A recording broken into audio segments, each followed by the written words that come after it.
I'm sure a lot of you guys remember the old ceremonial hunting tradition of eating the heart out of the first animal you kill.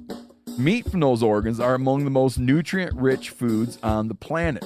You can get those same benefits your ancestors craved via convenient daily capsules from Heart and Soil. Find out more at heartandsoil.co. And remember, use code MeatEater for 10% off your purchase. There's nothing like snook hook sets at dawn or catching a tarpon in the moonlight. Find your next fishing trip made easy on fishingbooker.com and experience the magic of the Sunshine State or any other destination on your fishing bucket list. Book a blue water adventure in search of sailfish or go snapper fishing with the kids. With over 6,000 captains and trips to choose from, planning your next one just got a whole lot easier. Download the Fishing Booker app on the Google Play or App Store or visit them online at fishingbooker.com to book your trip today.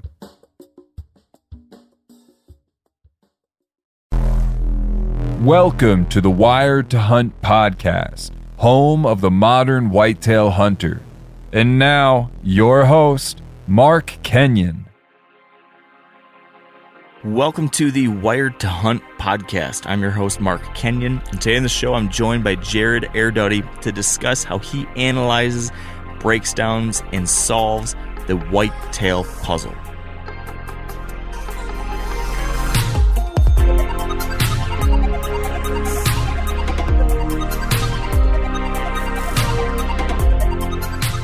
All right, welcome to the Wired to Hunt podcast, brought to you by First Light. As I just mentioned, we've got Jarrod Erdody today on the show. Jarrod is most known from two different places, I would guess.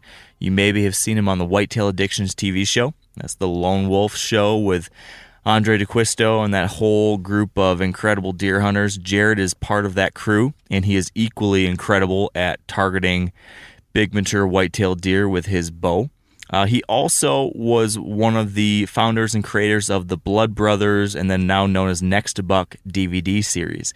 If you've seen Marsh Country Bucks or Hill Country Bucks or Farm Country Bucks, these DVDs involving Jarrod, his buddy Lee, and Dan Infault, they have been kind of foundational pieces of education for a lot of us serious deer hunters that came out in the early 2000s, I think-ish, in that time frame. I picked them up, I think, in 2009, maybe 2010, and you can just see from those DVDs the immense well of knowledge that Jarrod is pulling from. And in the years since, he's continued to have tremendous success targeting deer while also raising a family and balancing all of that.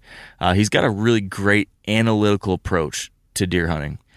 He embraces this scouting and mobile-centric approach that a lot of people are finding success with today, but he brings to it his own unique set of kind of mental thought processes. And so today on the show, what I want to do is walk through with him what those thought processes are, how he goes about scouting and identifying buck bedding areas, how he goes through and thinks about setting up and hunting these areas, how he considers finding the spot within the spot. How do you put all these pieces together, right? We're solving this puzzle. Every season, even every day we go out to hunt, it's a new puzzle. And what Jarrod shares with us today is how he personally thinks about that puzzle and how he figures out how all of these different layers of information go together. It's a fascinating conversation. I really enjoyed it. Jarrod has a lot to share, and I know you're going to enjoy this one. So without further ado, I'm going to let you get right into this episode. The only thing I will mention, just as a heads up, on the First Light front, right? First Light's part of our MeatEater team. They have launched and now have available their full whitetail catalyst system and the new Solitude jacket, all available in the new Spectre whitetail camouflage pattern. So if you want to fill out the rest of your setup for the upcoming hunting season and utilizing that new camo pattern, which I've been loving, used last year, works like a charm, you can check it out at firstlight.com. The only other news I'll mention is make sure you are checking out all the new content we have from Wired to Hunt. As we mentioned last week, it's not just a podcast anymore. We've got a website. We've got new video series. We have the new Foundations podcast from Tony. You can find it all at themeateater.com/wired. We've got everything there for you to find. If you want to take your whitetail know-how to the next level, this is how to do it. So check it out. And without further ado, I know I said that once before. Now I'm going to say it for the last time. Let's get into my conversation with Jarrod. Enjoy. All right, with me now on the line is Jarrod Erdody. Jarrod, thank you for being here on the show. Yeah, very welcome, Mark. I'm excited for this conversation. You're someone who I've kind of followed from afar and kind of just sucked in all the information from I could for a long time, as many people I'm sure did with your really influential DVD series that came out many years ago. And it's just great to finally get to pick your brain in person and dive into things that I've kind of been curious about for years and have went out in the field and tested and tried and thought about, and then oftentimes wonder, man, I'd like to ask Jarrod about this, or I wonder what Lee would think about that. So this is great. I'm looking forward to it, and there's lots to cover. So if you're up for it, if you had enough coffee this morning, I'm thinking we should just get right into the meat and potatoes of things. Yeah, I'm good with that, Mark. I appreciate you having me. Yeah. Well, what I was hoping to do was dissect your approach to deer hunting. And it seems like you had a somewhat similar beginning to your deer hunting journey to me, given that you were hunting up in northern Michigan and your family was kind of the put the bait out there and sit over it and wait on things, right? Am I right on that? Yeah, spot on, as most of us Michiganders. Exactly. So I lived the same life, and it never worked very well for us. And from what I hear, it seems like you did that for a long time, and then you had an aha moment. You had some kind of shift in your perspective, and then things started changing for you. Can you describe what that aha moment or series of moments was that took you from hunting the way you always used to and having the same old results to all of a sudden changing and seeing a different set of results? What was that for you? Yeah, I would say if there was I wouldn't say it was one particular hunt, but it was probably a particular season or seasons, kind of when I would say 13, 14 years old. We moved to the Upper Peninsula when I was 13. Well, when I was 12, actually. But by the time I was fall of 88, I was 13 that fall. And so that was my first experience, my second year bow hunting. And we met some neighbors up in the UP there that it's just kind of took us under their wing and said, hey, this is how we do it, So we were trucking bait in to our spots, almost on a daily basis before season. And then you start hunting these spots come season. And in hindsight, you look back and you're like, the first one or two sits was really it. And then it was done. They were onto us. We weren't looking at wind direction or weather, really at all. It was just go hunt your bait. Here's your tree stand or your ground blind and just hunt it. So in that season, I don't think I had any opportunities that first year, but the second year I wounded 3 different bucks when I was 14. That was part of an aha moment as far as equipment and preparation. We all go through that stuff. I think that's part of the learning phase of things. And then when I was 15, I ended up killing 4 bucks. I shot my first buck ever out in Colorado. I went on a mule deer hunt with my dad. But then I got back to Michigan, and I killed my first buck with a bow, and then I killed 2 bucks with a gun back when you could kill 4 in Michigan.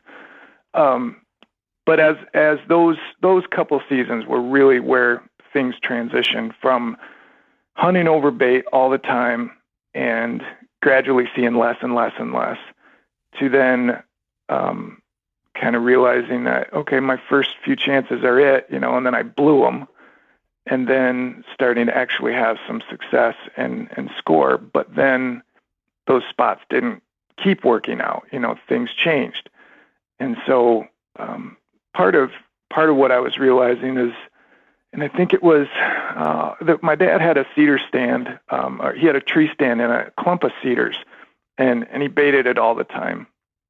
And first few sits, one of us would have some action. I think my brother, I think he wounded a spike horn out of that stand that season. I might have my timing off. But I sat it a week or so later, and I just wasn't seeing deer, but I was seeing them coming out of this other side of this field. It wasn't ag or anything. It was just an opening in the swamp, basically.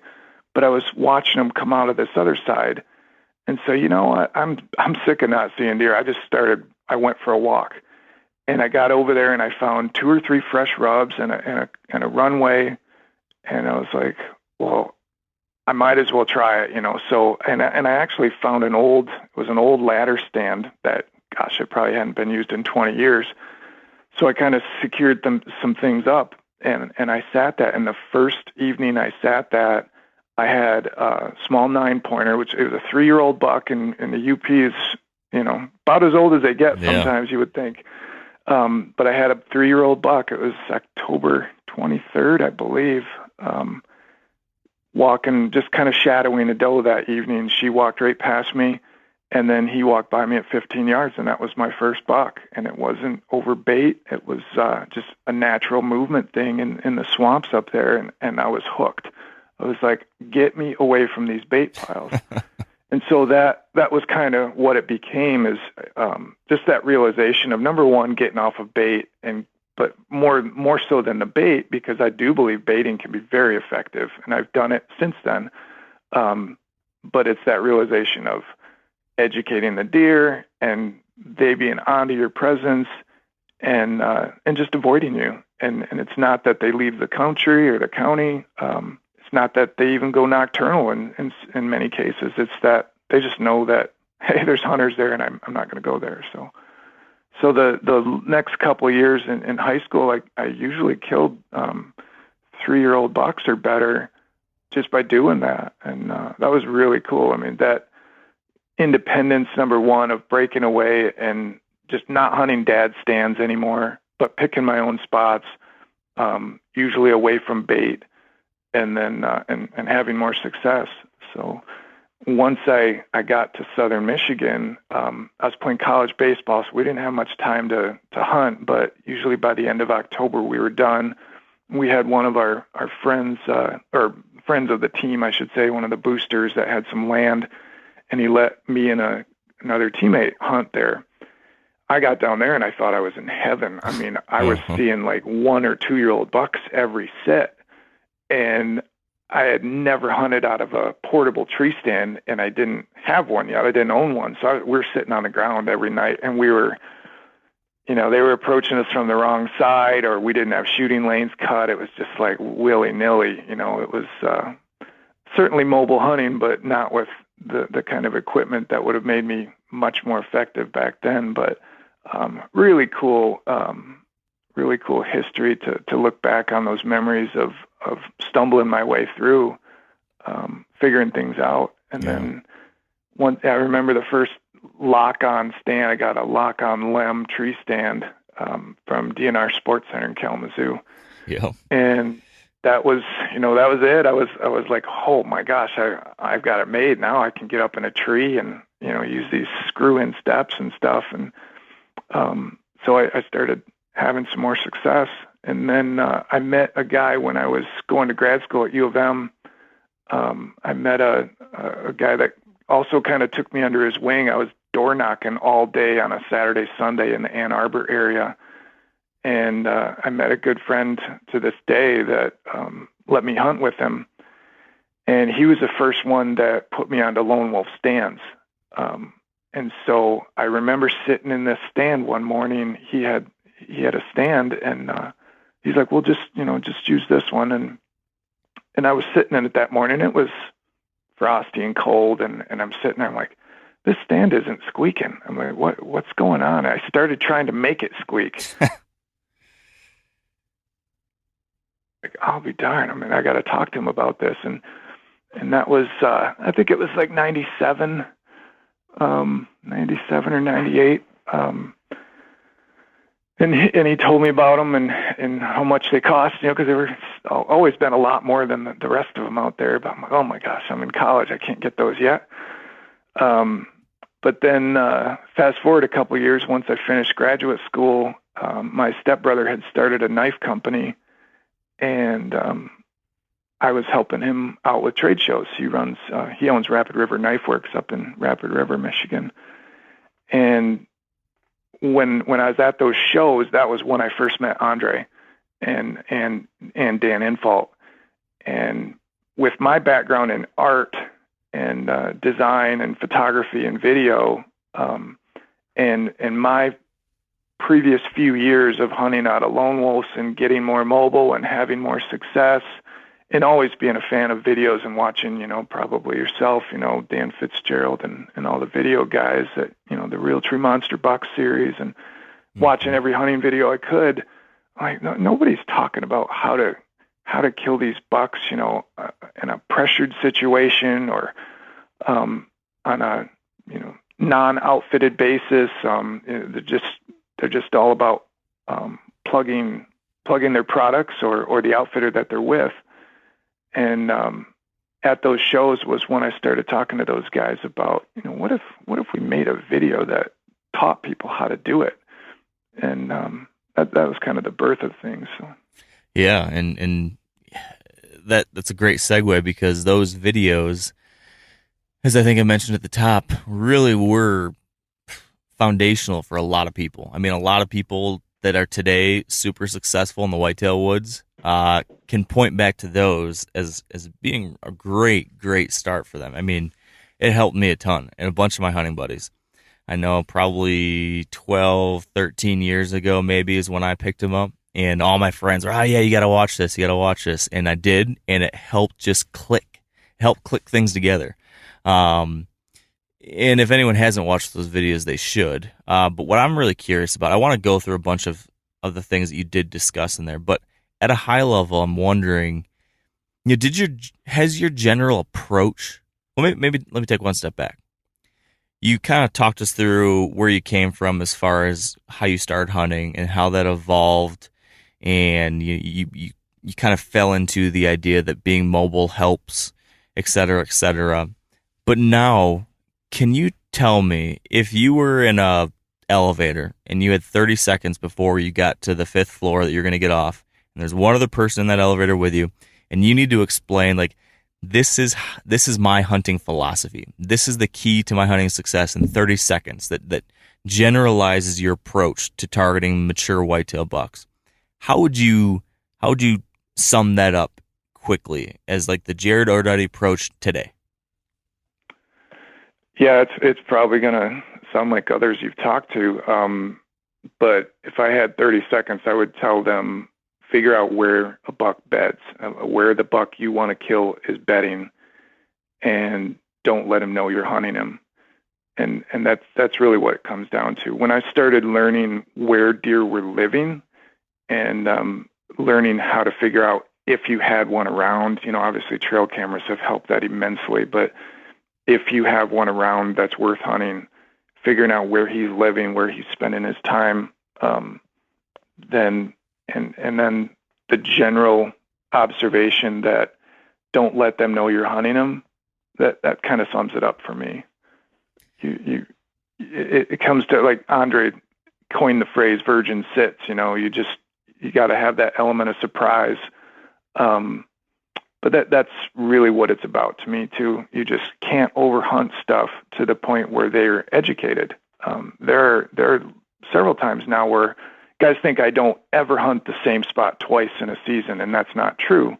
I may hunt them a few times, especially during the rut, when things are different. But in general, it's not to the point where they're educated.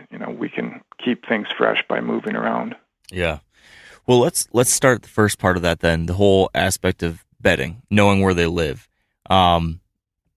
It's pretty intuitive in a lot of ways, but if you had to describe for yourself, why do you view understanding bedding as the number one first priority when you're trying to figure out a new place or trying to put together a hunting strategy?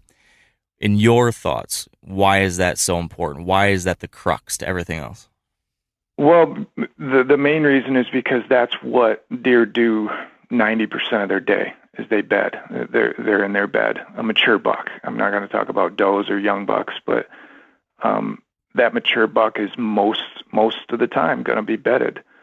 And so when you look at the big picture of whether it's a morning hunt or an evening hunt, you have to be X amount of yards from that deer's bed in order to have any chance of seeing him in daylight that day.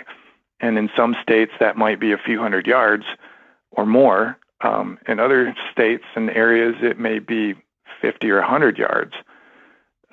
So that's really why it's so important, because that's where they spend the daylight hours, and that's all we have to hunt them. And then so from there you figure out where's the chink in his armor that's going to allow me to see him when he's on his feet. Yeah.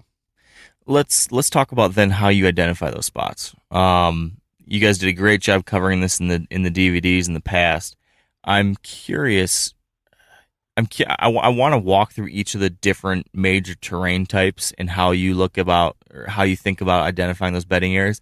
But in particular, I'm really interested in also if your views have evolved at all on any of these things since those original videos. So, for example, when it comes to like swamps and marshes, and you're thinking about bedding, can you walk me through, where somebody should start looking for that? What kinds of features will help them key in on where those buck bedding areas might be? And then is there anything different now than, 15 or however many years ago it was when you guys put this information out to the public on those videos?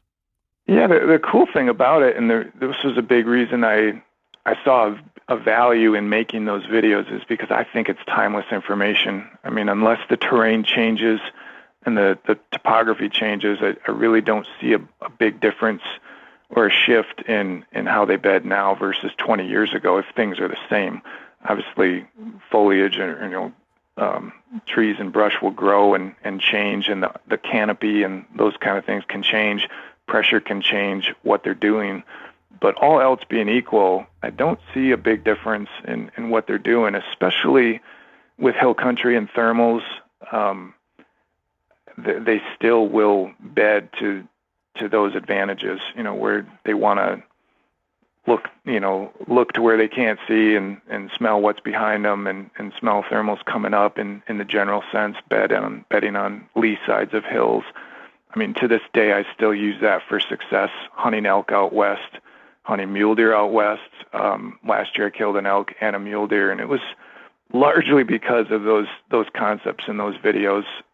When I look at a new spot or a historical spot that I may have known for a long time, those are still the concepts that will ring true. So if you learn those and really keep those in mind with any spot you're hunting, they're going to stay pretty true to form.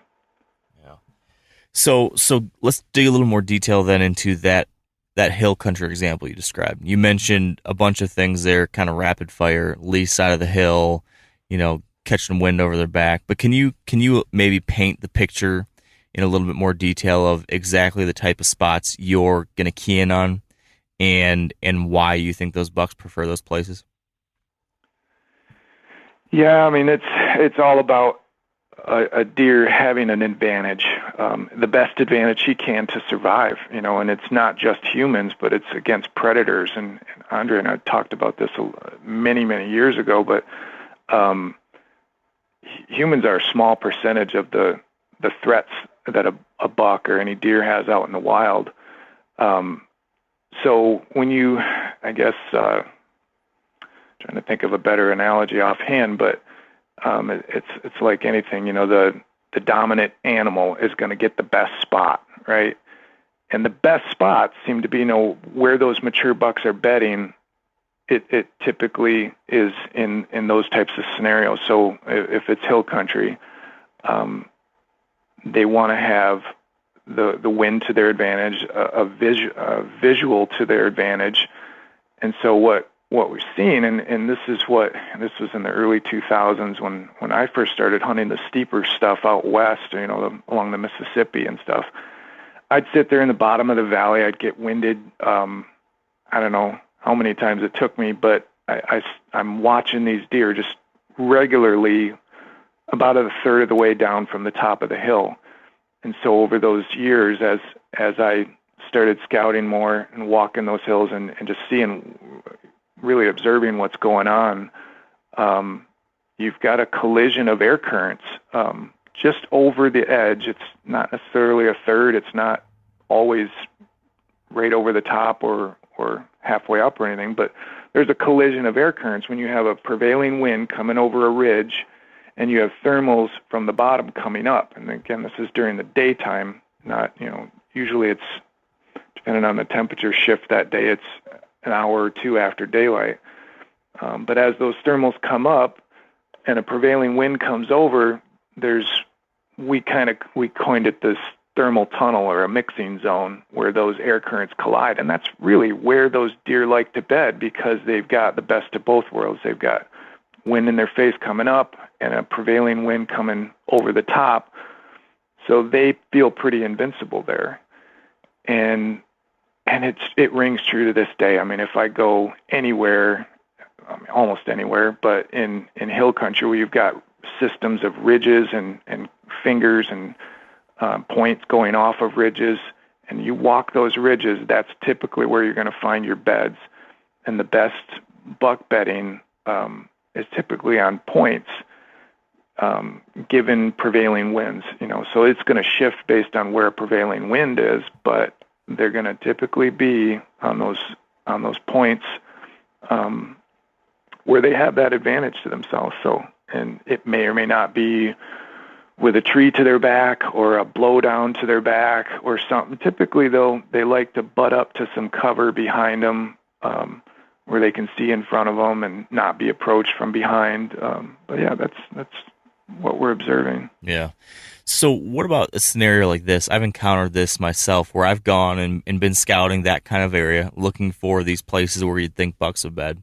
And there's sometimes these ridge systems where there's points coming off frequently. Many of these points that seem pretty similar, all poking off the main ridge out into the larger drainage. And every one of those points will have a handful of beds on it. A couple here, Mm-hmm. Next one will have a couple, 2, 3 here. Next one will have the same kind of thing. And when you go down a ridge and there's 9 points like that over the course of, a half mile or something, and they all have beds on them and they all have some rubs coming up off the top, how do you, what are the things you think about when trying to prioritize or trying to figure out, okay, this is where the mature buck's actually spending most of the time, or these few are where the mature buck is spending the most time? Have you ever encountered a situation like that where there seems like there's so many potential great spots for a group of bucks or a buck to bed? Yeah, I guess I'm maybe not exactly like that, but I know what you mean. I mean, where sometimes the sign can just look so similar that it's hard to point out any one particular spot to start, right? Yeah. And that's quite often the case. I mean, it's rare that you go out and you find just the perfect scenario of, oh my gosh, this point and this point only has giant rubs and big beds and nothing else does. Yeah. That's kind of rare, right? I've done, when I hunted the big woods in Ohio, this is probably about 6-8 years ago probably longer than that, 8 or 10 years ago when I first started hunting down there. And I kind of saw that scenario, and I spent basically 2 full days walking nothing but big woods and ridges and stuff. And in those 2 full days, I found about 3 points that just kind of stuck out more than others, where those ones did have the big rubs and the rest were pretty similar, And so part of it for me is, there's always that balance. Okay, how much time do you have? I don't have a full week to scout this or to hunt it. Maybe you go down with a certain plan that I've got 3 days. I'm going to scout for 2 days or 1 day, or I'm going to scout all day and I'm going to hunt the evening. It all depends on your individual plan, right? And so if you walk all day and you see nothing but similar sign, then you're going to end up taking a flyer, right? Taking your best guess. You may put out cameras and try to hone in on what the difference is. typically too, if it's a time of year, like I guess if it's early season, you're probably not just blowing through and scouting ridges like that are super thick and really hard to walk through. It's probably opening up and it's late October. So I'm more so keying in on some primary scrapes along those ridges because,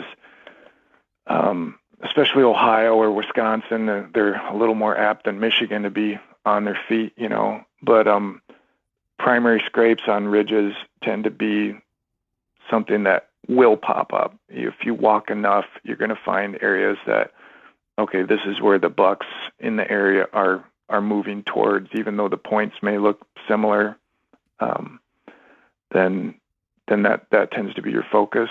But yeah, I mean, if you've got pretty generic sign, then you got to start somewhere, right? And then that's where bopping around tends to help, but you're also trying to factor in lots of things, whether you're shining the area and what you're seeing, or you're running trail cameras, or you're talking to somebody, or you've got pictures or visuals. Something is going to indicate, okay, I've seen a big one in this area, or somebody else has, and then you start scouting and trying to hone in on it, and putting those puzzle pieces together. Yeah. So, and knowing that, okay, if a buck was seen in daylight, he was, and unless it's peak rut or something where he may have traveled a long ways, if he was seen in daylight somewhere, he's probably not moved real far from his bed. So now you've got something you can hone in on, like just that natural assumption that if a buck's on his feet in the evening, whether it's a field edge or anywhere, he probably hasn't moved real far from where he's bedded. So now you've got somewhere to start. Yeah. I want to dive just a little more into something you just mentioned, that being, you just described this example as being, it would work if it was outside of the rut. But what about inside the rut? How do your views on these buck beds and bedding areas, does that just go all out the window during the rut, and you're just going to focus on, travel corridors and does? Or do you still in the back of your mind keep where those buck beds were that you discovered earlier in the year? How does all this factor in November? Yeah, in the peak of the rut, I'm more so focused on the doe bedding areas and the travel corridors between those buck areas and the buck bedding points and the doe bedding areas. So if it's too late now for scrapes and that primary scrape hunting, then I'm more keyed in on those travel zones around doe bedding areas, because that to me is the ticket. Yeah. And it can also be food, depending if you're hunting private and you've got food plots and does are coming in, then yeah, that becomes an easier scenario. But if you're hunting big woods, I'm keying in on doe bedding areas, and I've watched it, where especially in Iowa, I've seen bucks just scent check doe bedding areas one after another, and even if they're younger bucks, you just see that, okay, that's the pattern, that's what they're doing. So yeah, that's the tactic I shift towards is hunting the doe bedding areas. Yeah, makes sense. Now, you mentioned the fact that if it's too late for primary scrapes, what's the time frame that you think's right for hunting those primary scrapes? And for people that don't know, and honestly, I guess everyone kind of has a slightly different definition of what they're talking about when they mention primary scrapes. Can you define for you what that looks like? And then what's the sweet spot when you're keying in on those kinds of spots? Yeah, so the primary scrapes are not those big scrapes you typically see on a field edge, or, when you see a field edge littered with 10 of them and there's one big one there. Those aren't typically the primary scrapes. The primary scrapes are more so in thicker cover. They're closer to where that buck is bedding or where those does are bedding, and they're more frequently checked. And they're very killable over those scrapes in late October. The best generality I can give you is late October. It can be very early November. It can be third week of October, depending on what area of the Midwest that we're in. I'm not going to get into Canada. I've never whitetail hunted in Canada, but yeah, around here, I mean, what's really I've keyed in on is from basically October 20th through November 2nd, November 3rd. To give you an example of what I've learned in the last few years, I've hunted a particular farm, and one of the things I've taken pride in over the last 20 plus years in the deer I've killed is I can't think of any of them that have come out of the same tree. And most of them have been on different farms, because I don't own farms or don't own land. Besides my small acreage I've got behind my house, I don't own land to be able to, have something locked up forever. And I've had success on a lot of different farms in a lot of different places in different trees, because I know the elements that I'm looking for to have success. It's not about just finding one spot and then scoring every year in that spot. But a spot that Lee and I hunt together, man, it's what's really cool is when you do get a couple, 3 seasons to hunt the same spot. My trail cameras have shown me daylight activity of bucks on scrapes from probably October 23rd-ish until November 2nd, and then it just almost shuts right off. And the does have come in to heat. The bucks are locked on does, and they're not on the scrapes, and that's just the way it is there. It's really almost cut and dry. We've had really good action in that late October area up until about November 2nd, and then it just shuts right off, and then it'll kick back in around November 12th. And that's pretty consistent to a lot of things that I've seen too. And the research bears out too. I think that they've shown peak scraping activity is right in that same pocket, that same window. So makes all the sense in the world.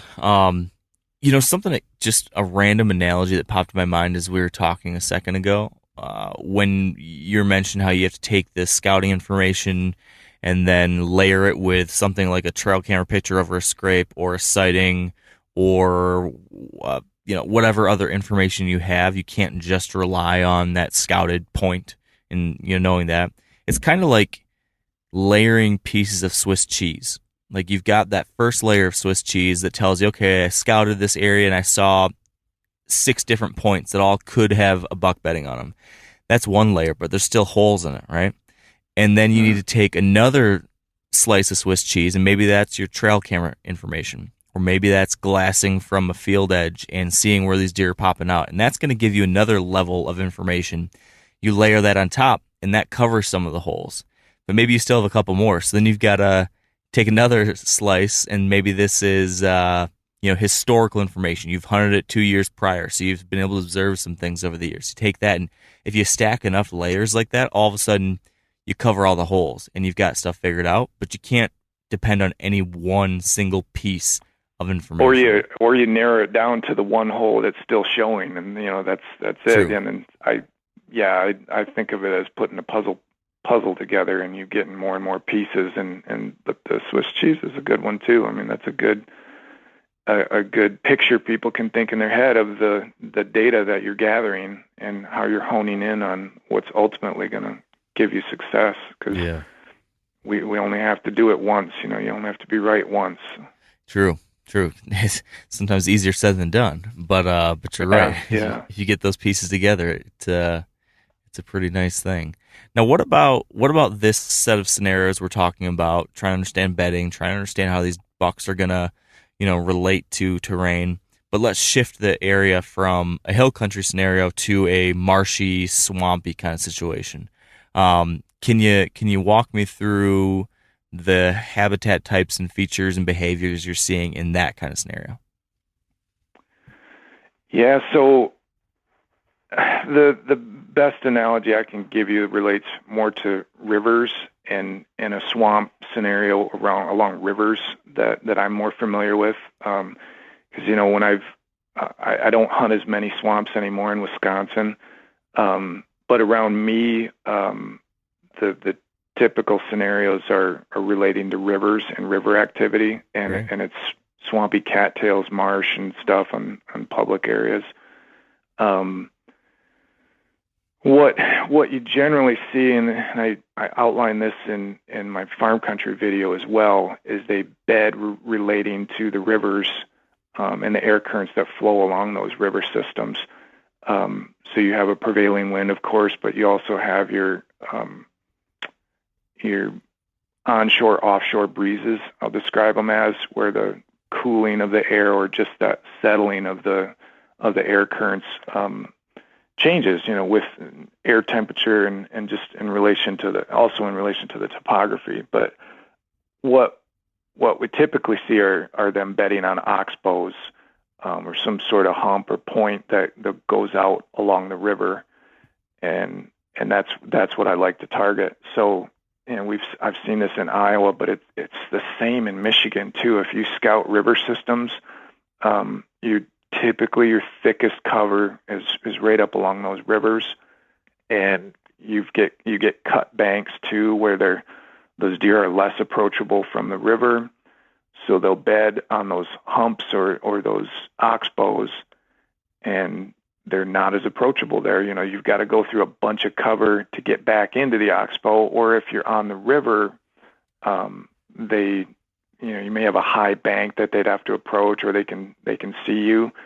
So they'll bed with that prevailing wind coming from the field or something, and then they're facing the river. They can just watch anything coming in the river or by way of the river and escape back out through the cover. Or if somebody comes crashing through there, they can just drop down the river, drop across the river, and they're safe. So those are the scenarios that I see the most in what relates to me around here. You don't have quite the thermal activity and that kind of stuff because it's flatter ground, but you do have those breezes that go up and down the river, and that you can play to your advantage. So that's the that's the scenario most relevant to what I'm familiar with, what I'm experienced with. Yeah, that's interesting. Do you find that they will flip-flop which side of the river they're bedding on based on if it's, let's say you've got a north-south river and you're going to have a westerly wind more often, but then every once in a while you get that east. Would you see them flip-flopping just like a buck might flip-flop either side of a ridge based on what direction the wind's coming? Yeah, I'm trying to, the theory of that, absolutely. Whether I've seen that directly, I'm trying to think, because in most cases, you don't have the exact same terrain on both sides of the river. Right. There's reasons that, if you've got a high cut bank on one side, it's not high cut on the other side because that's not where the current is flowing. That's not how it's bending. Will they bed further down on the other side? Yeah, absolutely. I don't see why they wouldn't. It also depends on, it just all depends on that particular farm or that land, how it lays out, So if your spot is good for a west wind and then you got an east wind that day, it might be as simple as them bedding on the other side of the river, or they may be on the other side of the field, on the other side of the road in a different part of that property or on a different property. So yeah, it's completely dependent on the elements of that particular land. But the theory and the principle, absolutely, I've seen both scenarios where, yeah, they flip to the other side of the ridge or to the other side of the river, or they may be on a different property on the other side of the road. Yeah. You mentioned, how this kind of scenario, river winding through, might be applicable to some farmland type stuff. And I've always thought that the hill country bedding is something that seems pretty easy to identify on a map, and then you go out there on foot and like, oh yeah, there's a bed right where they're supposed to be. And you can look at a map of a swamp or something and look for high ground islands in the middle of it or a point extending out of it and think to yourself, there should be a bed there. And you go and you take a look at, yep, there's a bed. But general kind of generic farm country where I hunt a lot of the time in southern Michigan, where there's no topography, there's no hills, where sometimes there's no wetlands or swamp. It's just mixed ag and timber and a little brush here and there. And it's that sometimes is the hardest stuff, at least for me, to figure out, like, where's the very best bedding? Right? How do you think about that? I'm glad you mentioned that, because that's part of the reason I made that farm country video, because you think about, okay, well, there's swamps and then there's hill country and then farm country. It's kind of like, well, what do you mean by that? And it's exactly what you just described, because you see elements of everything in there. And you've got, in most cases, a lot more of a people element to it.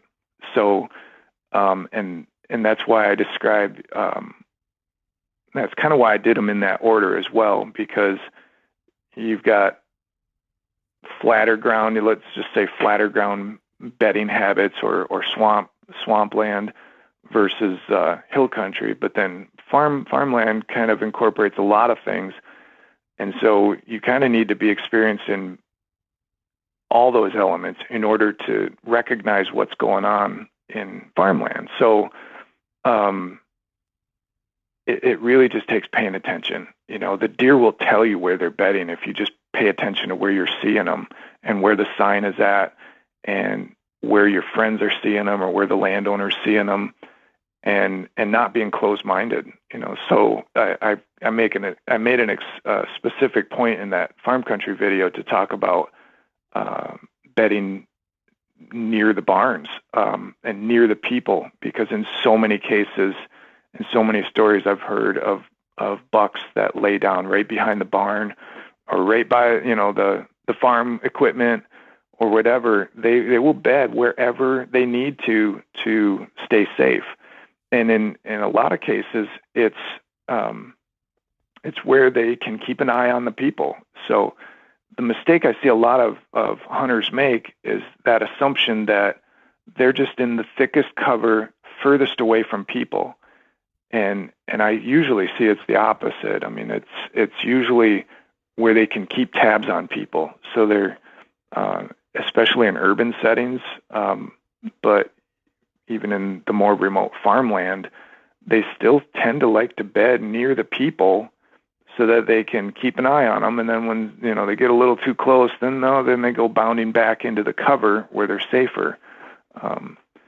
But as far as the terrain and specific elements to look for, I can't tell you any one particular one, because you'll see elements of all of that. You may have a swampy element or a hill country element. Generally, you know, they're still going to keep that wind in mind. You know, like my house, for example, I look out at my field right now, and to the left or the right, I've got a small hill on both sides, and those deer will bed. You know, whether it's a northwest or a southwest wind, they'll be bedded on that particular spot in a given day, because that's where the scent from my house goes, so they can keep tabs on me. And of course, it's Michigan. There's does and small bucks, but they have that same survival instinct that they want to know where their threat is at. And I've thought of it before, whether you're playing paintball or if you were in an actual, like a movie where people are hunting people, the last thing I would want to do is go bury myself in some thick cover where I can get snuck up on and not know where people are coming from or anything. I would more so want to stay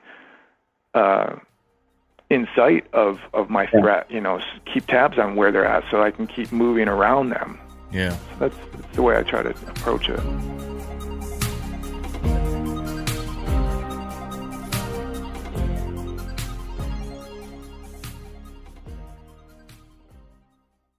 Now, a lot of you guys are familiar with the old hunting tradition of eating, you know, some organ, the heart or a chunk of liver off the first animal you kill. I had that when I was a little kid, and it was a big deal.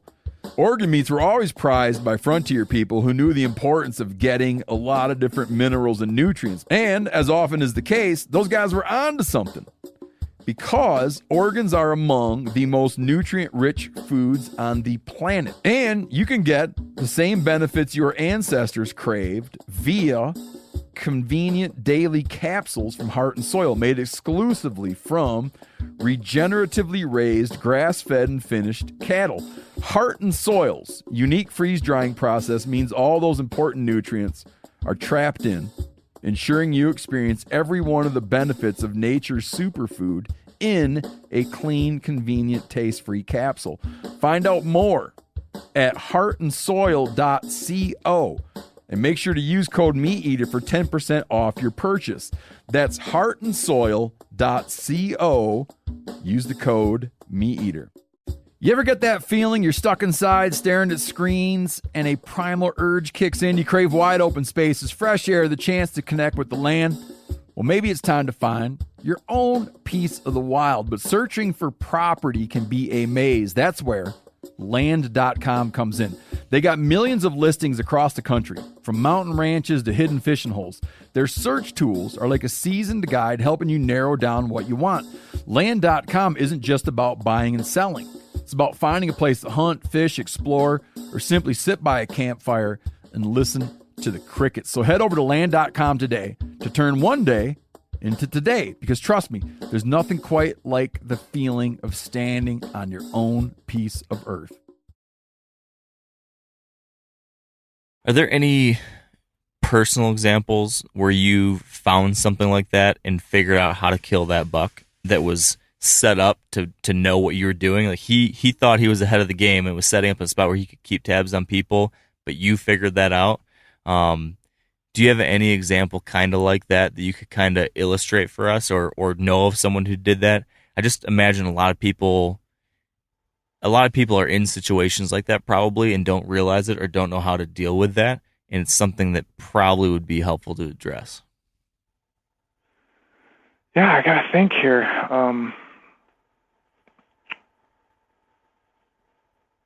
Or even just unique examples of just specific places you found bedding in this more generic farm country. Just describing specific examples of what those spots look like. It's just so easy to identify, like, hey, hill country bed should be in here and you can see it. But like you mentioned, it's much harder to paint that picture for generic farmland. Yeah. Well, there's one, the one that first comes to mind is a property I didn't ever even get to hunt, but I scouted it with a friend of mine that I used to hunt with in Iowa, and he told me about, his farm over in Illinois, and they had this 200-inch buck, and they couldn't figure him out. They didn't, know what he was doing or what was going on, and it's been a while, but I chuckled because he told me just a couple things where they had seen it. And we walked over there, and within 10 minutes, it might have even been 5 minutes, I said, well, here's where he's living. This is right where he's bedding, man, because we walked in off of this. It was pretty exposed. It was 50 yards within some cover, and we were maybe 100 yards off the road. And it was the last spot. He like looked around, he's like, are you kidding me? I'm like, yeah, I mean, look at this. They were thigh-size rubs and giant beds in this little spot of cover that, I mean, if you got in there and just sat in those beds and looked around, you're like, well, absolutely. He's living. This is exactly where he's living. And then if you back up from there and think, well, how would you kill him? I told him, it's like, this would be really challenging. And this is why he's living here and surviving here, because he can see anything from this road. And I mean, as soon as you pull in and park, he knows right where you're at, and so that was mostly farmland. It was pretty flat, but it had hill country element to it because it had some rolling topography to it, where I'm like, well, if you want to get this buck on trail camera and know whether he's in here or not, this is how you do it. So you had really just a couple main trails coming in and out of the beds because it was so thick. So I would have backed off a little bit more by this particular creek bottom. I would have loved the chance to have hunted that spot because of what I saw there. It would have been very challenging. It's something that, it doesn't, you look at that and you think you found it and okay, but that's just one piece of that puzzle. Right now you've got to figure out when you can get him in daylight coming back in there or coming out of there with, and get in and out, not being seen and stuff. So, that's the first one that comes to mind that I didn't get to hunt it, but, it was completely overlooked by the guy. He had hunted that property for years and never thought to just 100 yards from the road, this is where the biggest one they'd ever seen was living. So he was walking right past that area every time, right? Yeah. I mean, that deer probably saw him every time he was in and out, and they would see him on occasion. Because when he told me, he said, well, this is the side, we've seen him over here, and I don't know where he's coming from. And so, well, again, back to like, they're bedded most of the day, and outside a peak of the rut, he's probably not moving far from where he's bedded. So, yeah, I went in there and looked around, and within 5 minutes, I mean, it was just super obvious that buck was living there. Why don't we explore what you would do next in that scenario? So envision you've got a property, maybe you haven't hunted before, new property, or even this property, and let's say for some reason, instead of what ended up happening, your buddy said, hey, you know what, you found where he's living, get after him. You can hunt him. And wouldn't that be nice? Yeah, would. What I'm curious about is, what do you do next? Like, you found the bedroom. I'd like to hear like your thought process on what you're going to do next. Are you gonna, like, how are you going to think about where you would set up? When would you come in and bring a stand? Would it be the day you hunt, or would it be, a month beforehand? And then I want to keep on going all the way through. Let's talk through that. Let's talk through the day you're putting the stand up, and we'll kind of flesh out an example from this starting point. Does that make sense? Yeah. I almost say trail cameras don't make it fair anymore, especially with cell cameras. But, we all have different scenarios, whether this was, let's say it's Illinois or Iowa or whatever, and I don't live there.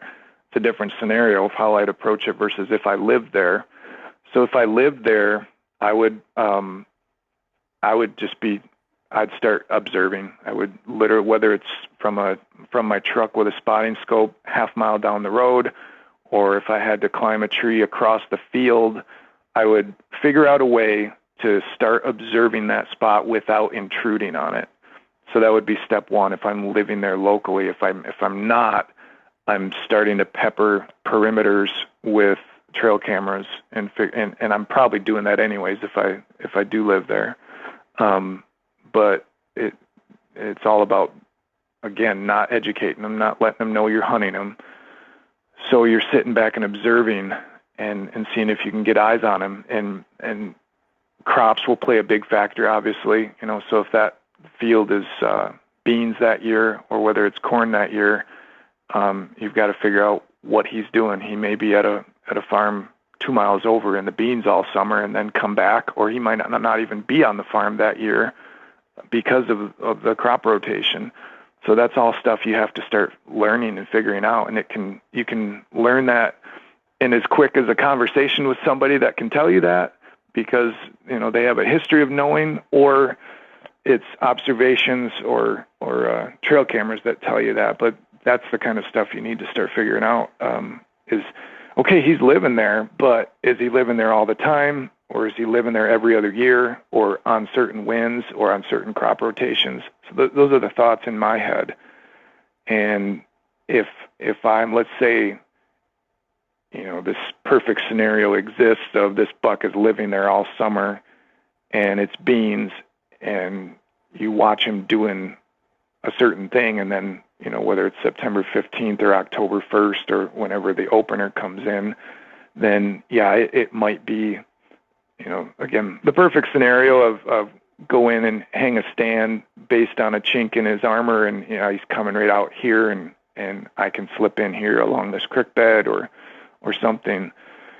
And if it's private, I'm certainly thinking about pre-hanging a stand in the springtime or the early season. I'm prepping a spot that, okay, if it's this bed, then you generally don't have a bunch of options. You generally have, okay, this is going to be the tree. It's either going to be this one or this one based on this scenario. And so I might pre-hang a stand, or at least prep it so that all I've got to do is hang the stand or hang a few sticks or something. But yeah, it's the thing I guess I also pride myself in is I can't tell you that I just do any one thing. Right.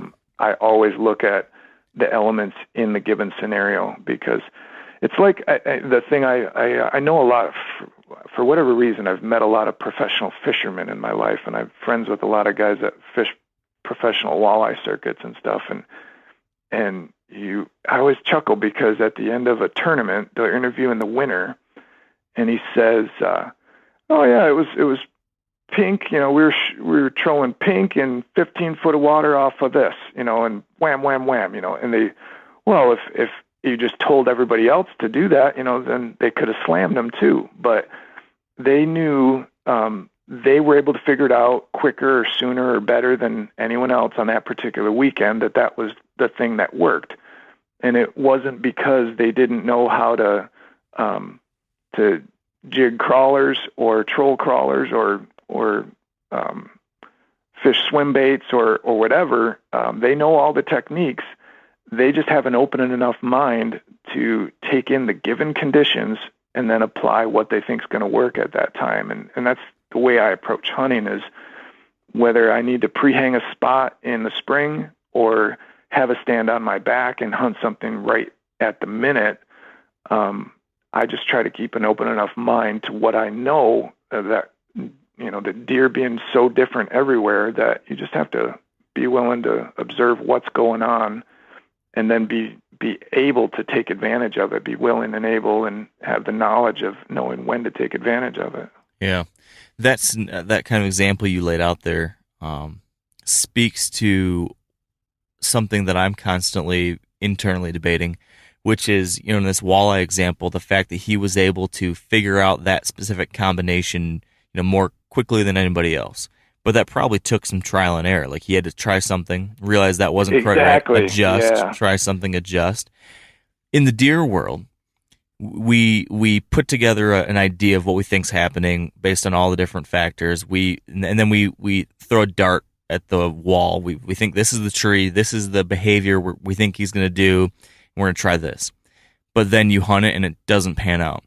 And the question that I'm always thinking through is this fine line that we seem to have to walk between, you know, giving our idea time versus moving to the next idea, or the next, okay, no, that wasn't it, he must be doing this, or this set of conditions actually must mean this. This is a very, very generic question, I realize. But can you, like, what's your mindset? How do you think through this dilemma, which is giving my idea time, or this specific spot time, or another sit, versus, okay, I got to pivot? Like, when do you pull the plug and say, nope, this is wrong, I got to adjust? Is it immediately? Do you never give an idea 2 days or a spot 2 days? Or is it, I realize this is so situation specific, but I guess walk me through your thoughts on this general idea. Yeah, I mean, it's definitely an answer that comes with experience, and everybody's going to be a little bit different. You're always going to second guess yourself a little bit, but I know I second guess myself a lot less now than I did 20 years ago. You know, I'd go into a spot 20 years ago and I'd be like, what did I do wrong? Okay, did I make too much noise? Was it this? Was it that? And I've had enough success now where I know, I usually know, okay, well, it wasn't because of me or because of the noise I made or this or that. I can rule out certain things based on experience. So that leaves, you know, the deer or the weather or factors out of my control. So that I have that confidence on my side now. But to what extent you're always confident that you did the right thing? No, that just doesn't exist. You're always, you know, because until you do have that success, you don't know for sure. But your experience tells you, okay, and usually it relates to time of year. Okay, so I'll give you an example. Like last year, the big one I killed in Wisconsin, that was the second time I hunted that spot in 2 days. It was a primary scrape scenario in this old, thick bedding area. It was an old orchard area where there were some apple trees in there that you could almost not see because there's just so much brush. But I had hung a camera there a week and a half prior. I went there for a weekend and I scouted this new section of farm. And I found this primary scrape in there. I'm like, oh my gosh, this is just going to light up. This should light up in the next week to 2 weeks. And so I put a camera on it. And when I showed up a week and a half later, there were 2 different bucks I would have shot that were there in daylight probably 6 days out of the previous 10 days. They were there pretty regularly at various hours of the day. And that's the intel you need to know that they're like, okay, he's not in there every day. So if I just pick this day and he doesn't show, that doesn't mean I screwed something up. It means that, you should give it another try, right? But you have to be smart about how you're getting in and out of it. So in that particular scenario, I hunted last year. I had a northwest wind the first evening. I went in there midday, and ironically, the other buck that I would have shot, I'm trying to think of it. 20 minutes before I went in there to check my camera, that buck came through there. It was like 12:40 p.m., and I went in there at 1 p.m. to pull my camera card, and I was back in there at, I don't know, like 2:30 or something, and I hung a spot. It was so thick in there that I couldn't even see the scrape that I was hunting. I was 40 yards downwind of it. I'm looking at one of the trails that was coming into it from that wind direction. So I hung the little 0.5 stand. Those are awesome and super lightweight. Mm-hmm. So I slipped in there and I hung that stand, and I saw like 8 deer that night and one like 2-year-old buck and several does, but not the right one. And they all moved on, and I even had one a doe blow at me late at night, because she got out in the field and she got circled around, she got downwind and she snorted and ran off. But it wasn't to the extent that you're like, everything's educated, I'm out of here. But I knew that spot was still good, at least for the next couple of days, because of that scrape time of year. So the next morning, the wind shifted and it went to southwest. And I knew that stand, I left that stand up because I'm like, I'll just be right back in here tomorrow. But it shifted to the southwest and I couldn't hunt that. And it was too thick to go in there and think about looking for my new spot in the dark, especially. So you know what, I'm just going to go to the north side of the farm and hunt this other spot. And then about mid-morning, I'll get down and I'll go prep it for the southwest wind. And so I did. I went and I hunted the north side of the farm, and I watched a buck breed a doe that morning. It was actually pretty cool, but it was just like a young 3-year-old, and so it was about 9:30 or so. I got down 9:30 or 10, and it was kind of breezy that day, which was really helpful. But I went, got down, and I went into that spot. It was about 10 o'clock. It was breezy enough that I could cut limbs and stuff and trim stuff with it. Just lots of trees blowing around. They could, you'd have to be within 20, 30 feet of me to hear me. So I got a spot trimmed, and I left, and I had to do some work at the computer, and I had to go for a couple hours. So I got back into the spot about 1 o'clock. I think it was 1:30. I got back into the spot, and I shot that buck at 2:30, maybe 2:20. Wow. I haven't even sat an hour, and that buck came into the apple tree next to the scrape. It was a really cool scenario. And then when I checked my camera later, that other buck had been in that spot in the morning. Had I, had different winds or still been able to sit it, there was a buck that came in about 8:30 that morning that I missed because I didn't have the right wind, and I didn't feel good about, because, the winds are calmer at first light. I just didn't want to get in there and make a bunch of racket because I figured they would be in there. So that was experience telling me to not be, and I've done it plenty of times where I go in the dark and hang stands, but that was not a scenario worth doing that. But yeah, your original question about when do you move on, when do you stick it out? Some of the big factors for me are that element of surprise. Is my entry and exit good enough that I feel I can get multiple sits, or is it intrusive to the point where yeah, even though they didn't show, they're going to know I was in here, and it's too tough, and e-bikes and cell cams and all that stuff, play a role now in getting extra sits or picking the exact right days to do it. But, experience is the best teacher. And that's where, like that scenario I just described, I know I had a win because that was November 2nd I shot that deer on. And I knew I only had that day or maybe the next day before it was going to pretty much dry up. And so I was going to hunt that spot like 2, maybe even 3 days in a row, if I needed to, before I did move on. And then I knew that was done. I mean, whether it was me or not, it was going to be done, and it would have to be hunted later.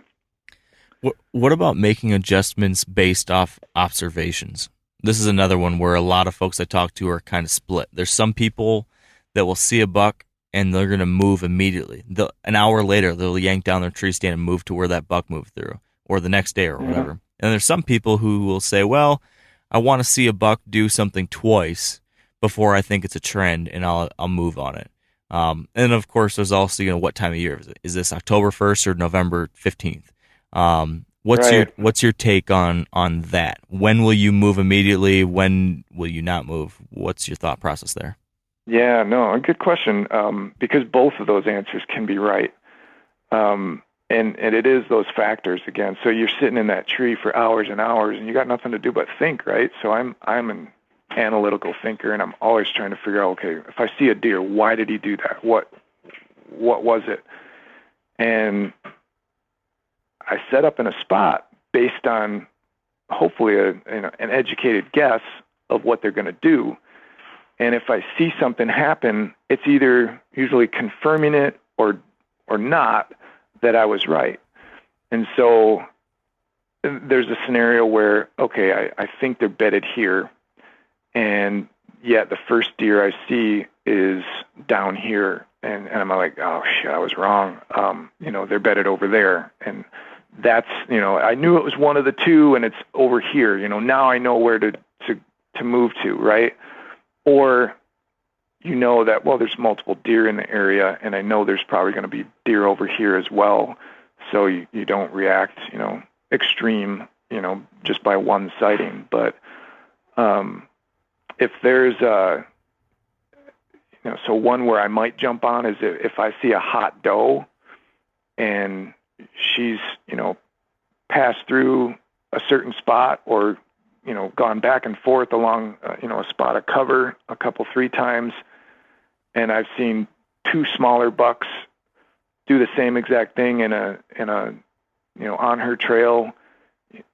It depends where I'm at, because I don't necessarily agree that, the big buck's going to do the same thing that the little bucks did, right? I may be in thicker cover set up for that big buck, but there are scenarios like peak rut or something where you get a hot doe and she's gone through, and you just know that this is where the big one's going to come through. Then that's a scenario where drop down, and within 20 minutes you can be over there and be ready when that happens.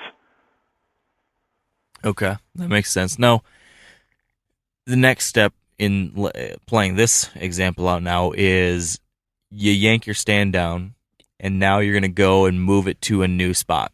So what I'd be really interested in hearing about is your thought process when you're standing in the general zone and you're trying to make the decision of which tree. Like, in my mind, this is like an art form, trying to balance all the different factors when you're trying to pick. I mean, sometimes it's easy. Sometimes it's like there's only one tree that's going to work. But then lots of other times there's, well, I want to be within range of this spot I think they're going to come through, or these 2 spots they might come through. And then I also got to think about wind. And then I also need to find a tree that I can stay hidden in. But very rarely do you get the perfect tree for all 3 of those. You have to kind of weigh each one and figure out what's more important in this scenario or that. And maybe there's other things you're thinking about too. What's your thought process in that moment? What's the checklist you're going through and all the different details you're considering to pick the perfect spot within the spot? Yeah, that's the stuff you run through your mind when you're standing there on the ground and you're looking around. For me, the number one scenario is where do I think that buck's going to come through, where, and where are the alternate scenarios, and where's my best chance to stay undetected and kill that buck.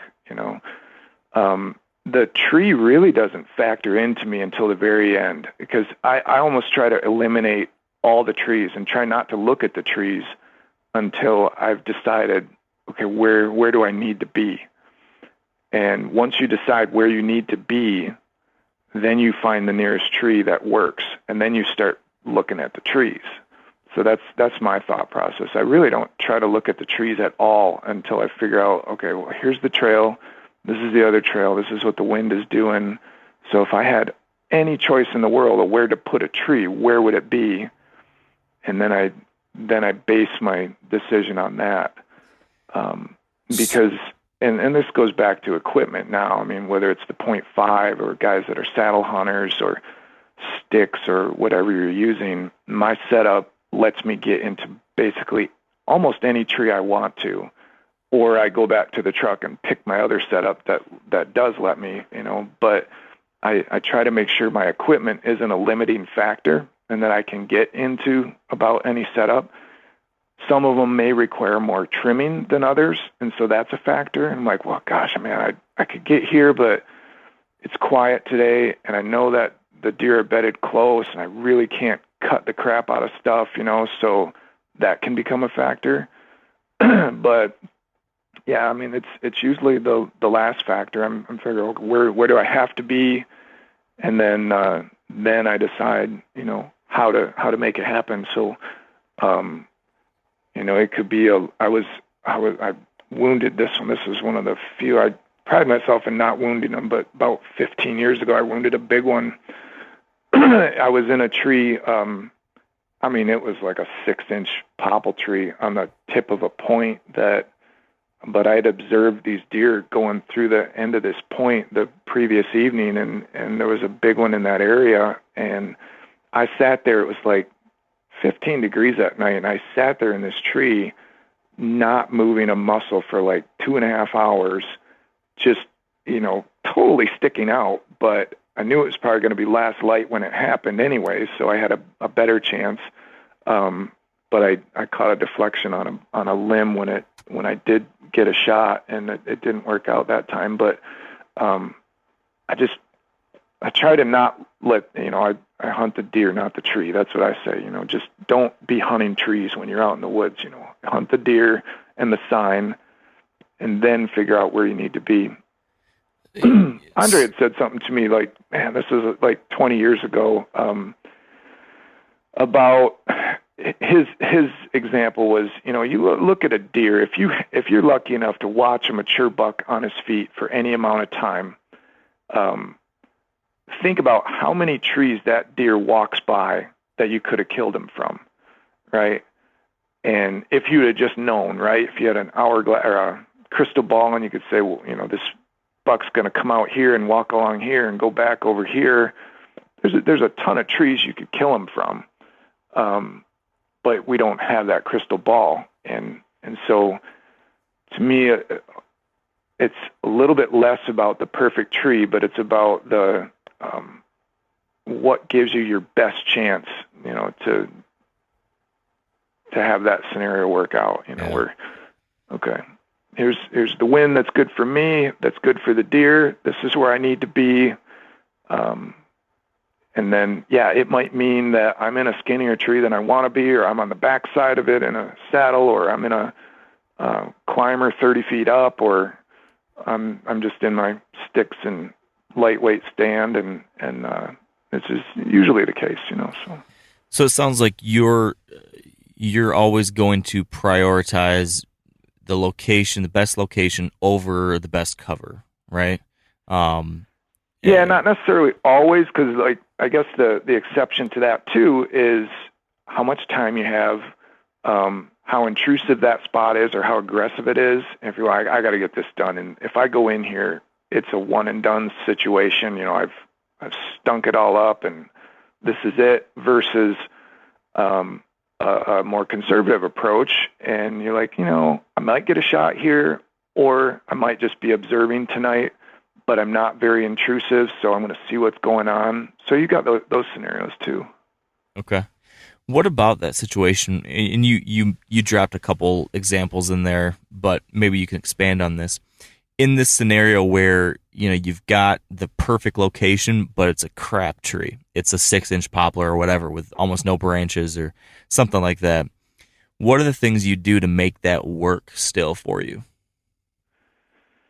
So the things you do is you just, number one, you mentally prepare yourself for being ready. You generally have, okay, if it's that type of scenario, you know that I can't get away with excess movement. I have to be ready. And whether that means holding your bow the whole time or having it on a hanger right in front of your face where you just minimize absolutely every movement. It might mean standing the whole time instead of sitting. But it's something to that extent that, okay, this is what I sacrificed. So I'm giving up this in order to have this. And so if that's the tree and it means you're really exposed, it means you have to minimize your movement. So the only way to get the job done is, and you tell yourself, okay, well, it's raining. I'm not going to hear them coming. Or it's windy, I'm not going to hear them coming. They could be right there. You give yourself, it's like, I always call that pre-pitching your outfielders. When we're in baseball, you're a base runner and you've got to see where the defense is playing to know whether you can go to third on a base hit to such and such spot. You get in your tree stand and I pre-pitch my deer. I'm analyzing, okay, if he comes from here, this is what I have to do. If he comes from here, this is what I have to do. And you figure out your worst case scenario. It's like, all right, if there's one over here, how can I get my bow and get turned around and stuff? So you prepare yourself for that worst scenario and sit or stand or set up to accommodate that. And that's how you can close the deal on more deer. But too many guys, and this is what drives me nuts. I mean, guys are ranging deer right before they shoot them. And I just don't get that. We've got rangefinders and we've got brains to remember things. Yeah. You should be, ranging things ahead of time and then just sit there and repeat it to yourself in the tree. That's 30 yards. That's 35. That's 27.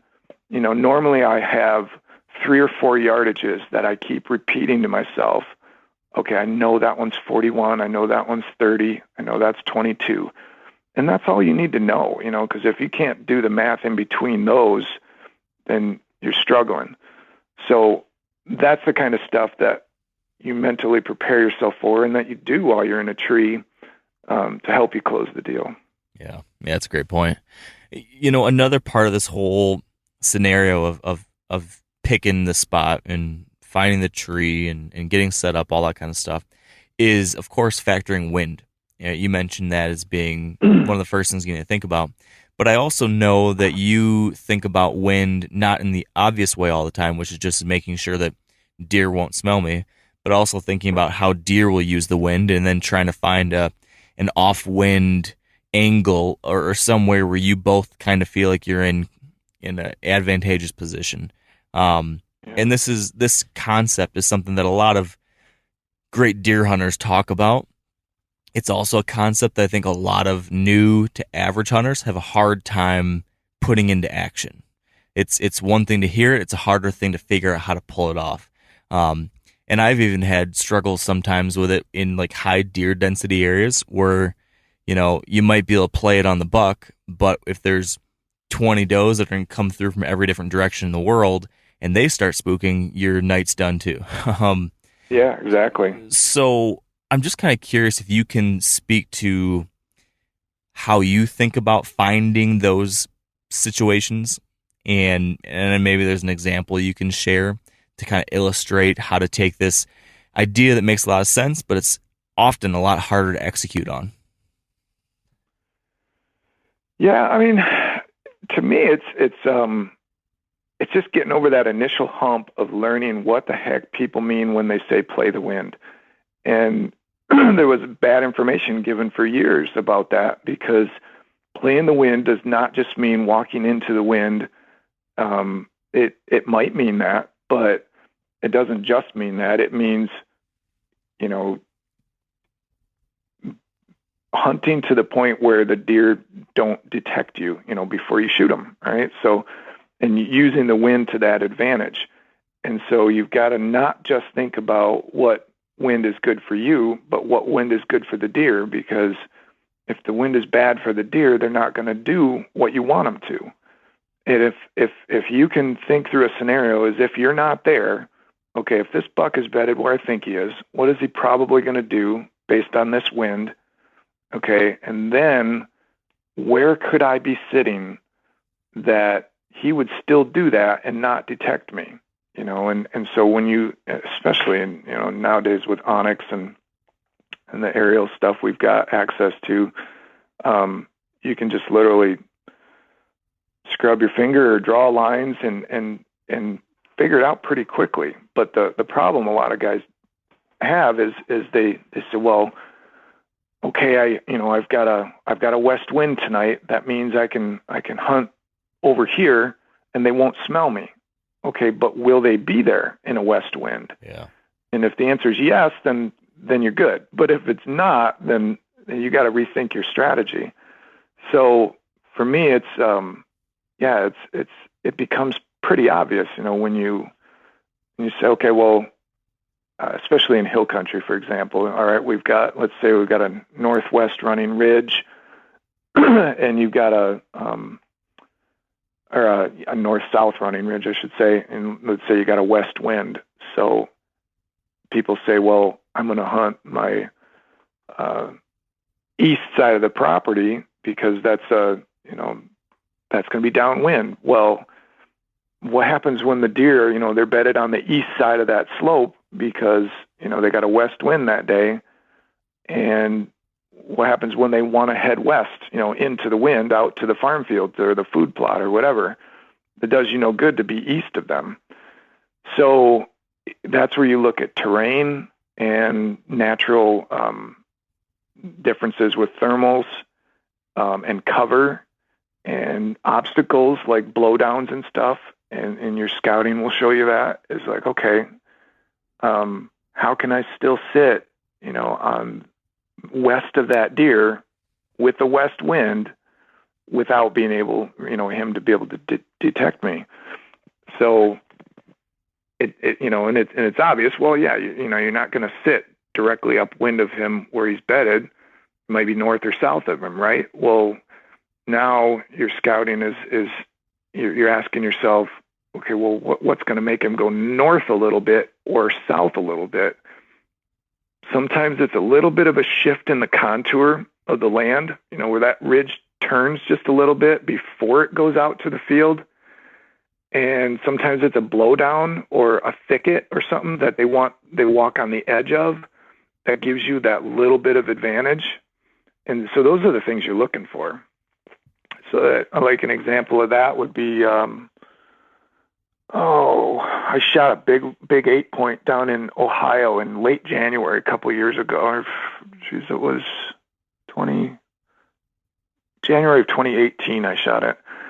And that was a spot I'd hunted 2 times prior to that. So you're thinking generally you don't hunt the same spot, you know, late season like that. But I was getting in and out. We had snow, and I was getting in and out. It was lower deer density too, so I wasn't spooking them.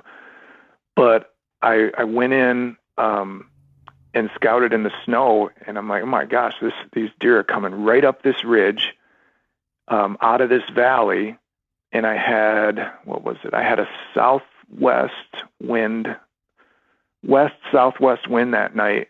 And so they were mostly coming into that wind with it mostly in their face, but not totally. And so by getting a little bit further east, just, you know, 30 yards, you know, had that deer, and it was really borderline, but that buck came out of the valley that night, like just 20 minutes before dark. I see him down in the valley, and he's working his way up, but he's working his way towards the east to kind of start trying to smell what's coming down the ridge from the thermals and stuff. But it was just off enough that he didn't go far enough east to smell me, and he started coming up that ridge. And so he had the wind mostly in his face, and I had that crosswind enough that it wasn't going down to him. It was going a little bit to his right. And it was, one of those perfect winds where you got about a 6-mile-an-hour wind where it's steady enough to not deflect and not so calm that your scent is pooling. But that's the kind of scenarios those are killing scenarios. Yeah. I shot the one that we had on the Addictions episode years ago, that in that little water puddle that I put in the Hill Country video. Yeah. And that was another perfect example of trying to think. So that was a southwest wind, and it was more of a south-southwest wind. And that buck would bed in there on anywhere from a west to south wind, but I was far enough west of him that my wind was going to his north, and so he had to walk the contour of that point a little bit to swing a little bit south of me before he started going west. And by the time he got to me, I'm again like my wind is quartering towards him.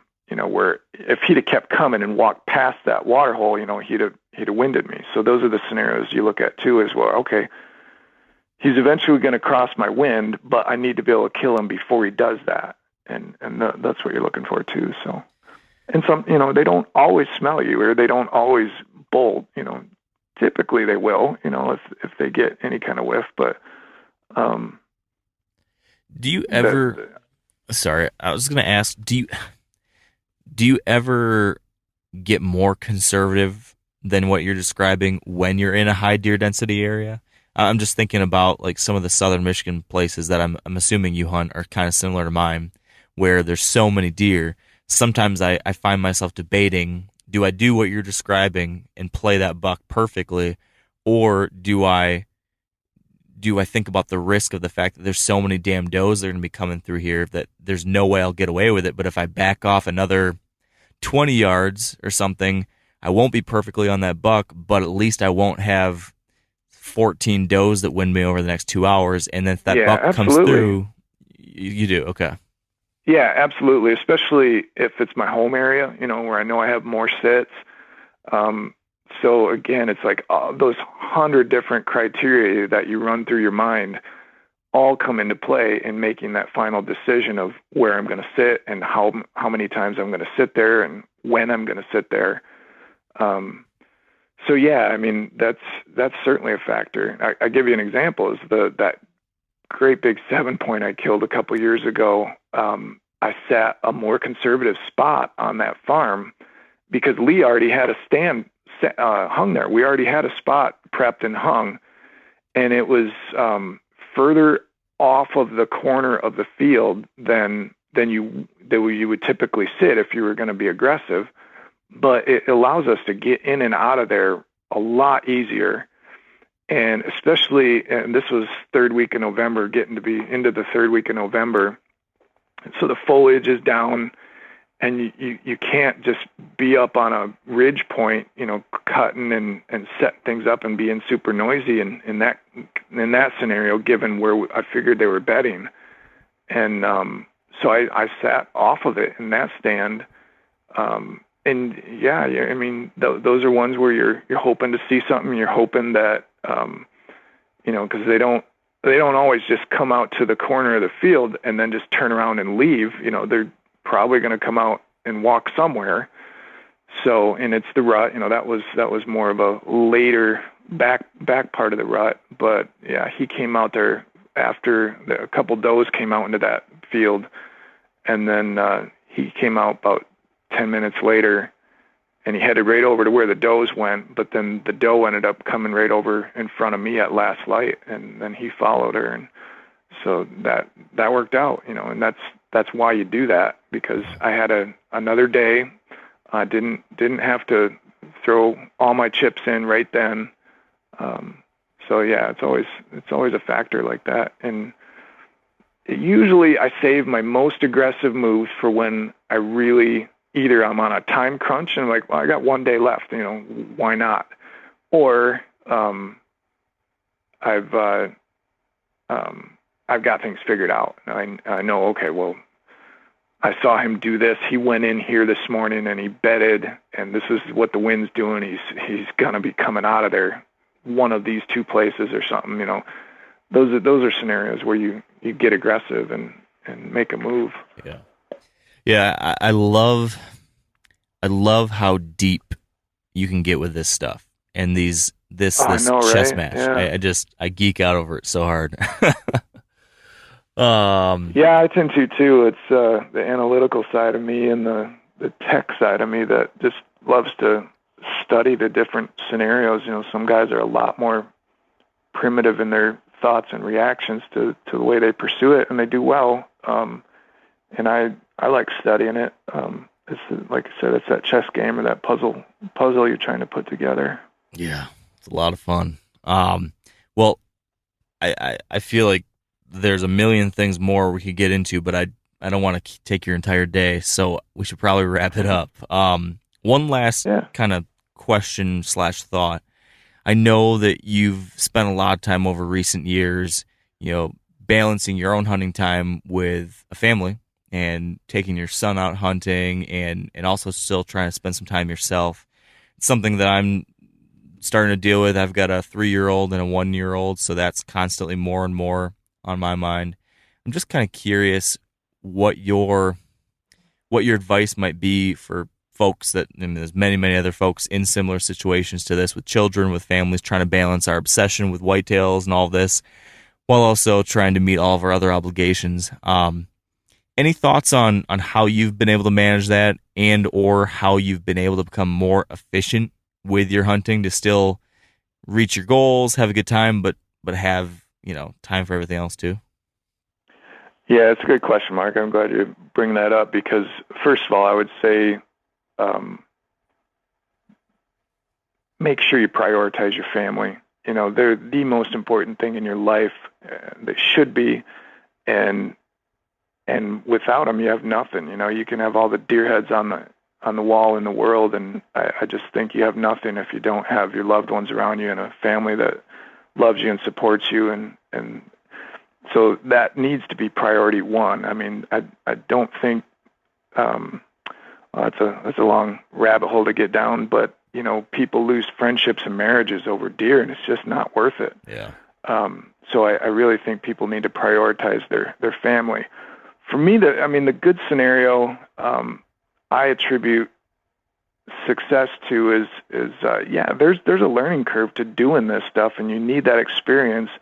Some guys get into hunting later in life, and they don't have their childhood of just exploring in the woods to draw back on. Me, I was in the woods with BB guns and bow and arrows and stuff since I was 4, and I have a lifetime of experiences in the woods to draw on. And I do think, when you're young enough that you don't have a family, and if it is eating you up and you want to do it all the time, then do it. That's a great time of your life in your teens and 20s to figure things out and to learn. And if it's not something you want to keep doing, that's fine. But if you do love it, you're going to gain a lot of experience and memories to draw back on when you're older and you don't have as much time like me. And so nowadays I can be confident that I can sit at my computer or at my kids' soccer games and be just monitoring the weather. Maybe I'm monitoring trail cameras or talking to people, but I'm watching weather forecasts, and I know, and this is a big reason I'm self-employed, because I wanted that flexibility in my life to be able to do that. So if I hunt less, it's going to be quality hunts.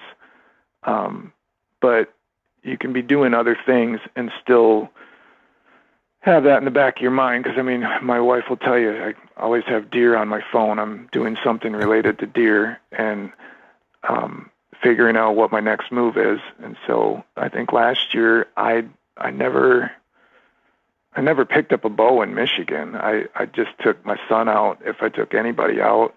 But I still keep tabs on things, and I run cameras and I go watch certain spots, or I walk, certain spots, and if something appeals to me or something, catches my eye, then I can shift gears really quickly.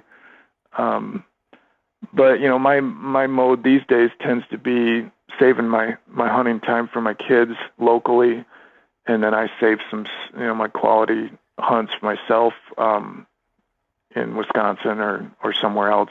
Typically I'll do other hunts. Like last year I drew some good tags and I killed a big elk and a nice mule deer, and so I enjoy the other stuff too. But I think that balance comes from experience of having really been into it when I was younger, and I can draw on that, and I'm a lot more comfortable not having to grind it out every day, all day, every day type of thing. So you start to see the sense in not making certain moves anymore, and just saving your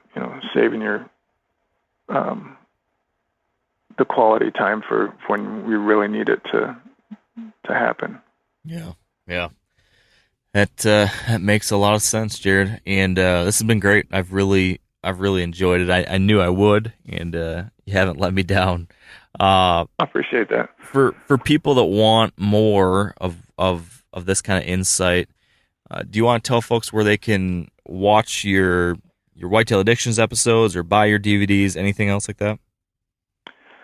Yeah, so Lee and I still run Nextbuk Outdoors, which is what we changed Blood Brothers Outdoors 2 years ago. And I honestly don't do a lot actively on social media and stuff.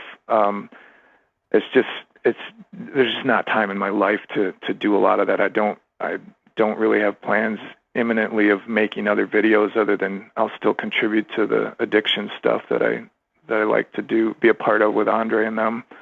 But Nextbuk Outdoors is where you can get any of my videos like that, and just drop me a line if you have questions or want some insight on something. I'm happy to help guys. But yeah, that's a means of getting a hold of me there. So. Perfect.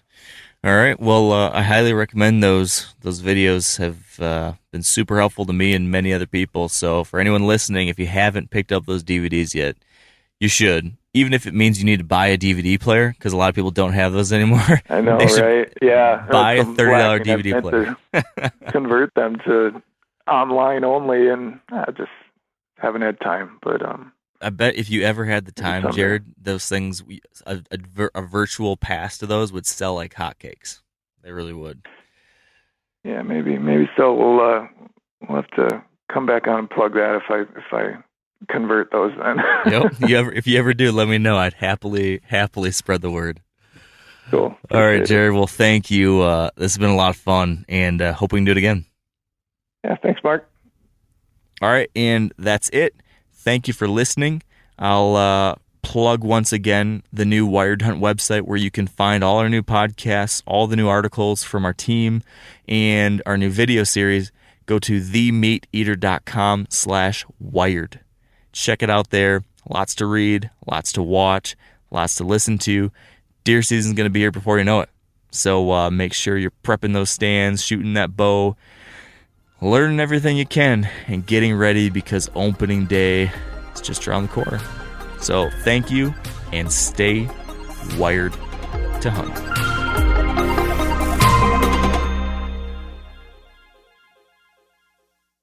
I'm sure a lot of you guys remember the old ceremonial hunting tradition of eating the heart out of the first animal you kill. Meat from those organs are among the most nutrient-rich foods on the planet. You can get those same benefits your ancestors craved via convenient daily capsules from Heart and Soil. Find out more at heartandsoil.co. And remember, use code MeatEater for 10% off your purchase.